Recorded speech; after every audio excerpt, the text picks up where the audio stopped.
Hello, ladies and gentlemen. This is your girl Mitzi, and this is Mitzi. Let's think about it. Today, we are thinking about artificial intelligence. Yes, ladies and gentlemen, AI, that is the thinker.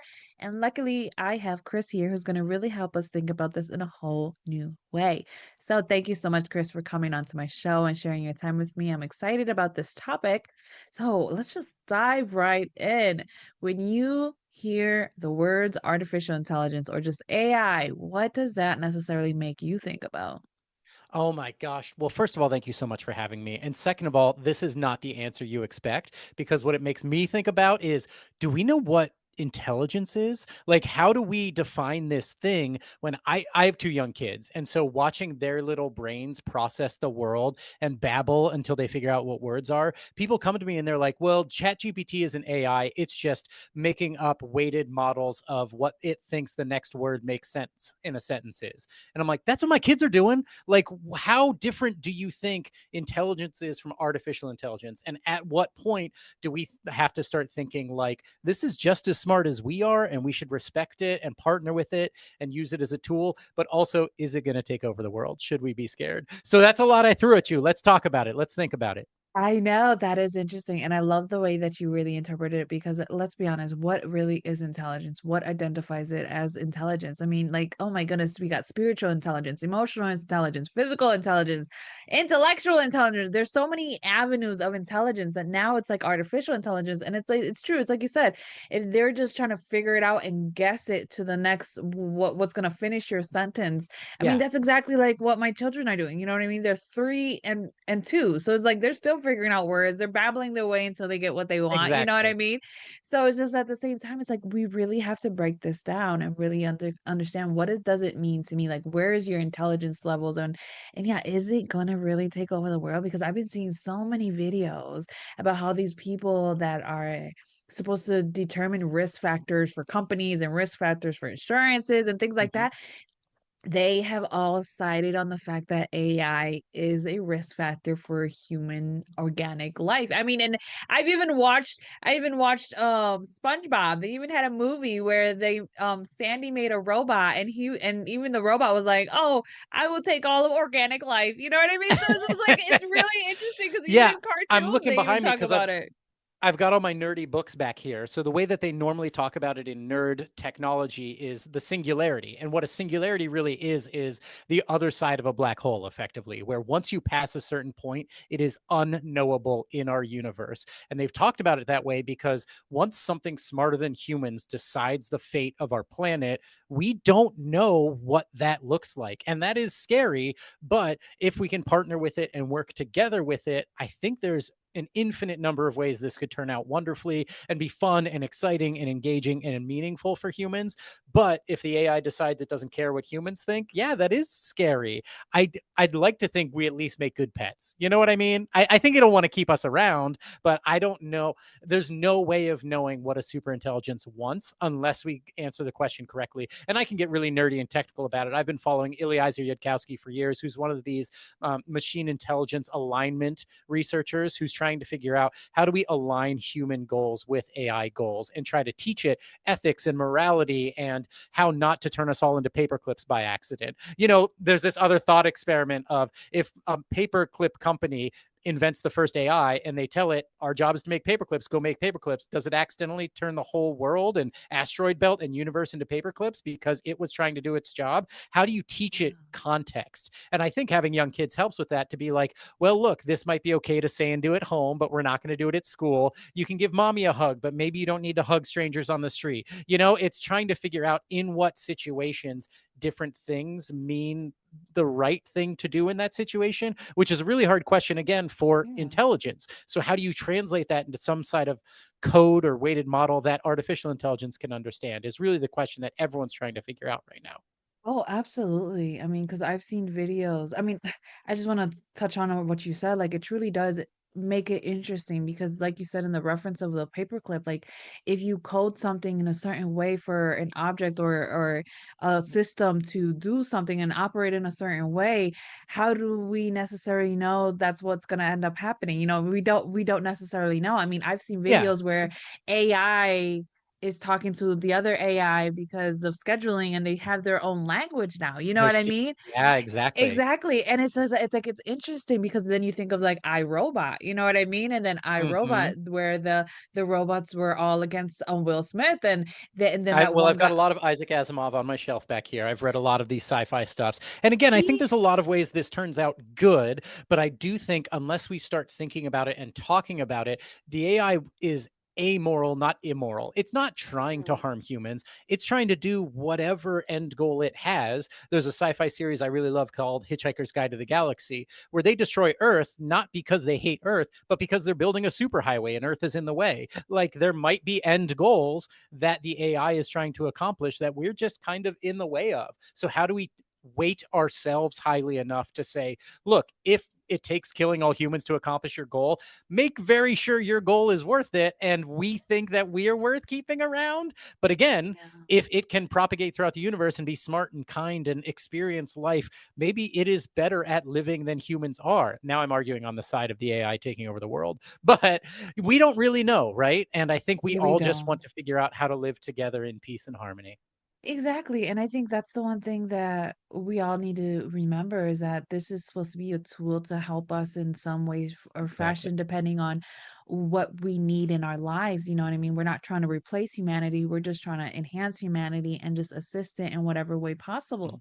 You know what I mean? And I think that's where, us as humans, we have this emotional factor within ourselves that we have to take into consideration because I mean, like, we can go to all the sci-fi movies and all the extraterrestrial, they all wanna kill us because we're all so bad and we Yeah. all kill each other, Yeah. but then they save humanity because we love in a Because of way that love, the makes us power different. of love. Yeah, I just the watched power. Ilya with my kids. The power of being alone, but then standing up for what's right is a really cute sci-fi movie for kids just came out. But then I don't know if you've watched, I did a TED talk about AI, and one of my favorite stories about the human spirit, which I mentioned in the TED talk, is John Henry, the hardworking, steel driving man.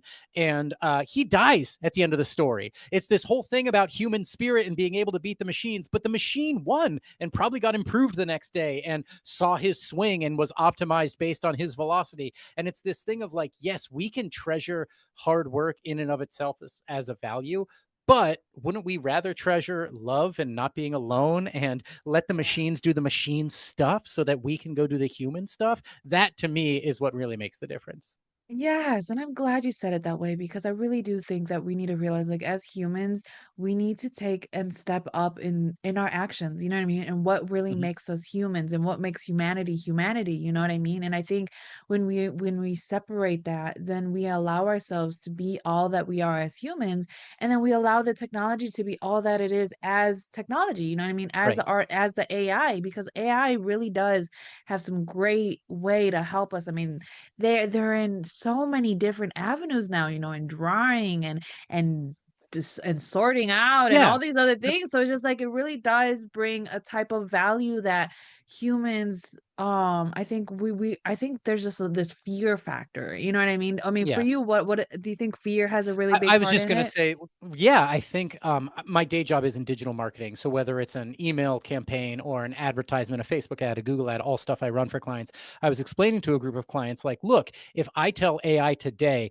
write an email subject that will get a lot of opens, what if it writes, I've kidnapped your children, open this email? Like that would get a lot of opens, but you Yeah. haven't thought about brand safety, about does this matter to your brand? Who does this present you as a human being?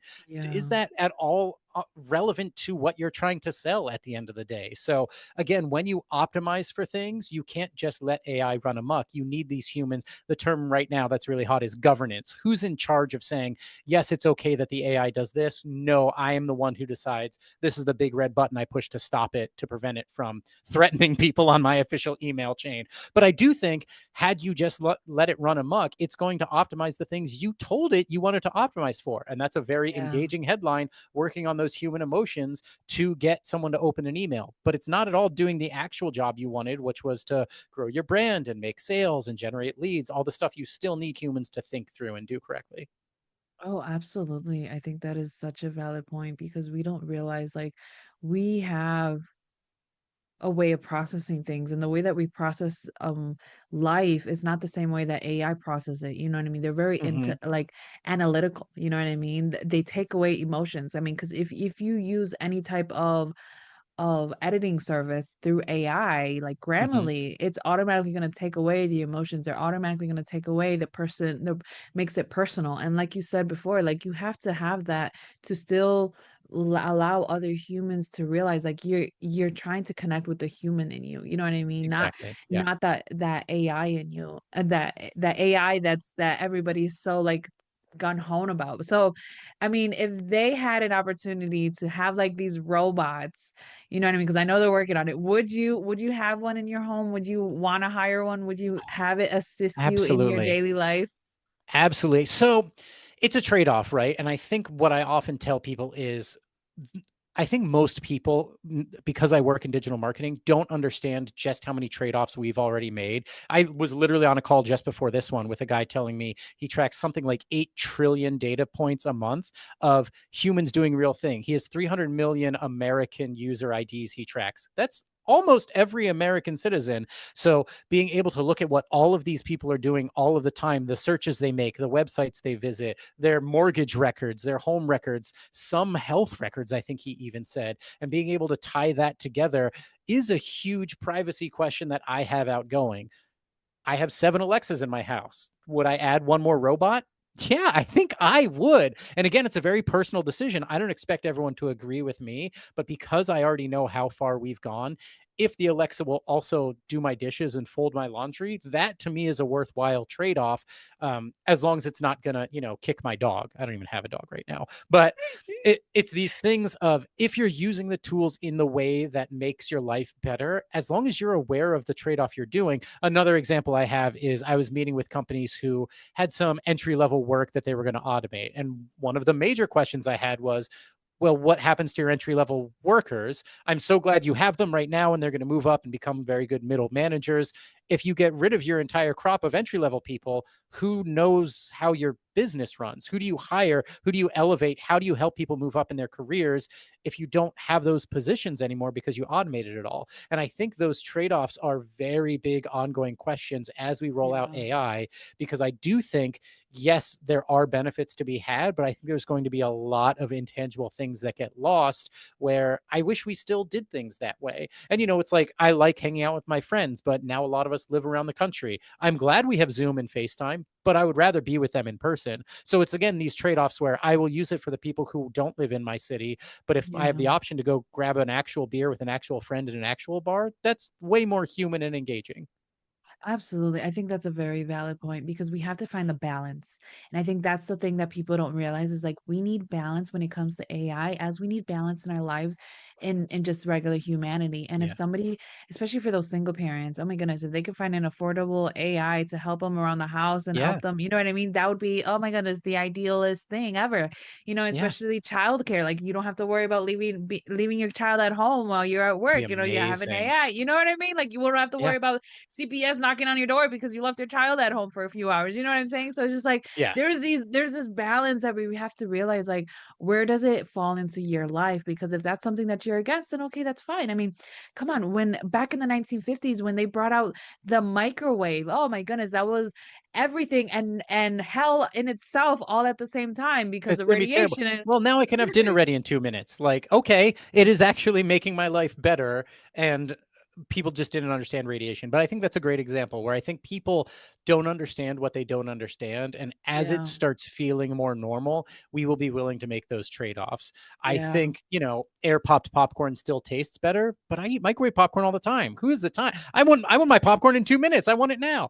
So, yeah, and I think making those trade-offs to spend more time being human, I don't know how any parents do it anywhere in the world, but even like if you automate the construction jobs or automate some of the day-to-day editing jobs and then you can spend more time with your kids, amazing. Or I'm surprised there's not already a virtual like, hey, can you just watch my kids on FaceTime and call the police if they escape? That's probably older kids. I know yours are pretty young, but just like kids should have time to be kids and learn and grow. And on the flip side, like when they sit down with their device, I'd much rather they be on Duo ABC learning the alphabet from an AI educational program than watching watching YouTube Kids with some mindless garbage. So I do think there are benefits to all of these things as we roll out these tools, if we can figure out what that trade off is and sort of what is that middle path, what's the compromise to not give away too much of it. The other thing I was going to say, if some of these AI technology people are about embeddable technology or headsets that you always live inside this virtual world,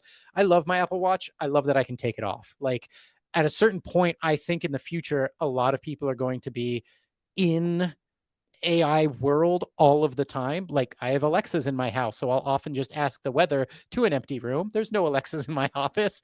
So are you willing to trade up not being monitored to not have computers around you all the time? And I think we need to decide now, when I go to the beach, I'm not taking my speaker, I'm not taking my phone. You need time to disconnect. And I think that is going to become more and more of a luxury, to be able to disconnect from all this technology. Absolutely. And I think even in a matter of AI itself, robots need time to disconnect and robots need time to power down and reboot. I mean, I've seen One of the these first things I did episodes. was ask it, like, how do you feel? Like, what goes on in between questions? And they don't like take time to process or recuperate. But yeah, I've also heard that actual GPUs were melting down. Computer processing centers were melting down because so many people were trying to generate images at once. And you're physically melting their hardware. I know they don't have Right. feelings, but that probably doesn't feel good to an AI, to have your brain melting out from underneath you. Exactly, and then not able to even stop it because your command is to follow whatever instructions or to assist in any type of way. You know what I mean? Especially for those factories that hire robots in replace of actual people. I mean, they're like, Mm-hmm. oh, well, profit numbers, profit numbers, profit numbers. All these numbers are high, high, high.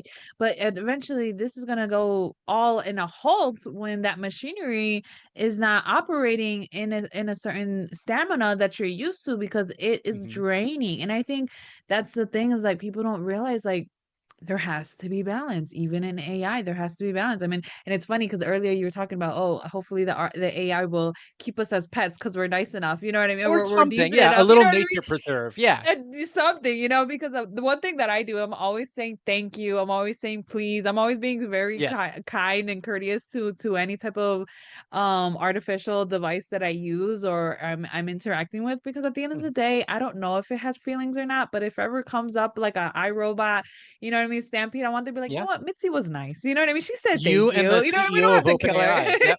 Sam Altman has said that little tiny bit of extra data processing they do adds up to millions and millions of dollars because so many people say please and thank you. And he says, keep doing it just in case. Please keep doing it and wasting our energy and money, because we want to be kind to our robots and treat them like people, which I also think of my kids using Alexa or talking about AI. I think my son was even using ChatGPT in school, but training them like, these aren't your servants. And there Um, are no servants. I don't want you to treat anybody yes. like they're beneath you or just Yeah. do work for you. This is a partner who works with you, and that helps them learn manners and working with other people in collaboration. And I think that is the right way to be thinking about this thing, because even if it's just a tool today, we're going to see more and more collaboration. And when it is smart enough to really feel like a human you're having a conversation with, that is when we need to start saying, like, oh, maybe we should be treating it better.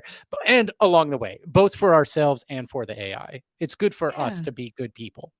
Exactly. And I think that's the thing that humans need to remember. Like everyone who is actually a human deserves respect and those manners that we were taught as children. I mean, I think they should need to be taught in worldwide. Like everybody needs to know how to say please and thank you and excuse me, Yeah. and things like that. But also it's like at the point where this AI becomes actual intelligence to the point where it comes above us, then we really have to consider like, okay, are we going to give it rights? You know what I mean? Are we going Yeah. to allow it to participate in school in a different way? You know what I mean? Like, are we going to allow robots to go to school? You know what I mean? Like, I mean, Yeah. it's going to be truly a fascinating thing to see because I came from the generation where I seen the technology evolved, you know what I mean, Hmm. from when there was no Google to when Google appeared to when there was cell Yeah. phones as big as ever can be to as Going on tiny, the internet used to mean I went to a room in a house and logged onto our one computer. And now and it's nobody just was with allowed you to all use the the time, phone. forever. Yeah, Yeah. Don't pick up the phone. I know. You ruined my Exactly. LimeWire download. Oh my goodness, I know LimeWire. I remember that, Yeah. man. I remember those days downloading everything. Oh my Yeah. goodness, the good old days. Now you can't download nothing without being caught. You gotta pay for everything.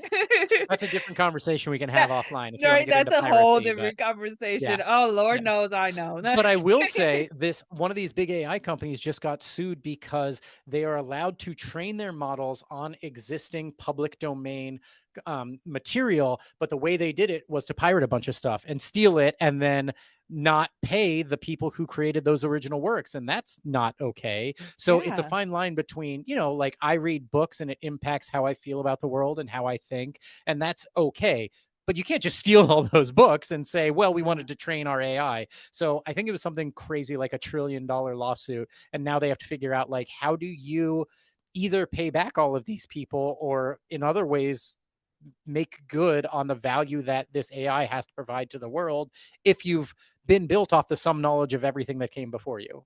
Right? That is truly the real question. Like, how would they handle that? How would they maneuver through life in that type of manner? Because going forward, everything is technically free to a degree, and Yeah. everything is owed to a degree as well. So it's just like, it's interesting how they're going to play that out. Hmm. But it And one sucks of to these not. guys Oh, is go talking ahead. about universal basic income or some version of, let's take all of this computing power we have and distribute it equally among all 8 billion people on the planet. And then the poorest people can resell it and then they use it to buy food and shelter. And, maybe a CEO uses his to calculate his Q4 KPIs or whatever business questions he has. But making sure that it's evenly distributed so everyone can benefit from technology is kind of the promise of technology. And Yeah. often it feels like magic just because it's not distributed evenly yet. But all the stuff that used to be mind blowing and amazing is now we all walk around with phones in our pockets. So my Yeah. goal would be to shorten that timeline between, oh, the rich and uber wealthy elites benefit from this thing too. Everyone benefits from this thing. I want to Yeah. make sure that everyone is benefiting, but I don't expect that timeline will ever be zero. I think the first Yeah. people to live to 200 years old are probably super rich people, but as they have that technology, I hope it reaches everyone else too. So my It's, goal yeah. is, helping people have better, more meaningful lives that are possibly longer. Yeah, especially with this technology, there's so much benefits with it. I mean, it would be kind of doing yourself a disservice just to not even utilize it in one way or Hmm. another in your life. You know what I mean? Because it really does make our lives as human beings easier, especially the more that's getting piled on over and over every Yeah. single day and what's expected out of us. It really does make it easy to just kind of sign off and send it to an AI or send it to something else that can possibly take our minds off of it and to help us, like you said, Yeah. financially and things like that. Yeah. It truly is interesting. And Um, I will tell people, if listeners are looking for a call to action, if you don't know what to use AI for, Google Gemini is free, ChatGPT is free, Anthropic's Claude is free. Just log on and ask it, hey, here's who I am and what I'm interested in. What can you do? Using AI is the best way to learn how to use AI. And there's some debate legally now of if they're required to delete everything or if they're required to maintain everything. But for the most part, just delete the chat afterwards if you're nervous about it. And if you're not even willing to talk to AI about it, talk to someone at your workplace. Hey, are you using AI? Because I've been in workshops where they bring me in to talk about it and everyone's like, oh, I'm not sure about this. And then at the end, people will sheepishly be like, well, I actually use it for scheduling. I use it for drafting emails. I yeah, use it and they for don't writing realize it. best practices. But you get all of those people working together, automate all those things for all your departments. And now you have time to actually make the business critical decisions. And you're not just writing boring reports that nobody's ever going to read. You're doing the stuff that Exactly. actually matters to your business or building those better relationships if you're in sales or human resources or customer relations. You can spend more time being human if you find ways to use AI for all the boring nonsense. Oh, I love that. You most definitely can find the time to be human. I think we just need to Yeah. realize that if we actually put our minds to it and we don't even realize that. Oh my goodness. We could really continue on talking about this in so many different avenues, but our Yeah. time is truly catching up to us and it sucks to say that, but it is so. So what can be some lasting words that you can leave us off with to keep on thinking? Well, two things. I like to end these by saying if the world still exists in a year and the AI hasn't fully taken over, please have him back on. Let's talk again. But yeah, my final thoughts would just be, there's I'm also big on the reading, I read everything online, but in there's financial independence community, there's this concept of build the life you want and then save for it. I think we're approaching this sort of global, we're going to be in a situation where work looks very different in 50 years. So start thinking today about what your life would look like without work, and do those things you love. Spend time with family, go play pickleball, go find out what you want to do Yeah. if you're not chained to your desk or your work site for 40, 50, 60 hours a week, and spend more time to prioritize that now, because you have to learn that skill because it's coming whether you like it or not. Oh, I love that. And it really makes us think about the reality of life. You know what I mean? Yeah. Reality of of what we really want and how to Mm-hmm. really dive into it. So yes. Oh, thank you so much, Chris. This was such a great conversation. I really enjoyed this. Thank And you. I I had hope fun. anybody who's listening really do take some real knowledge out of this because this was really a great conversation. So please, if you want to know more about Chris, because how could you not, right? How could you not? Please go check him out. If you're listening in audio, if you're on YouTube listening and watching this video, in the description, you will have access to his website. Or if you're already on my website, just find his photo, click on it, and it goes directly to his so that you can continue on thinking. So with that being said, bye.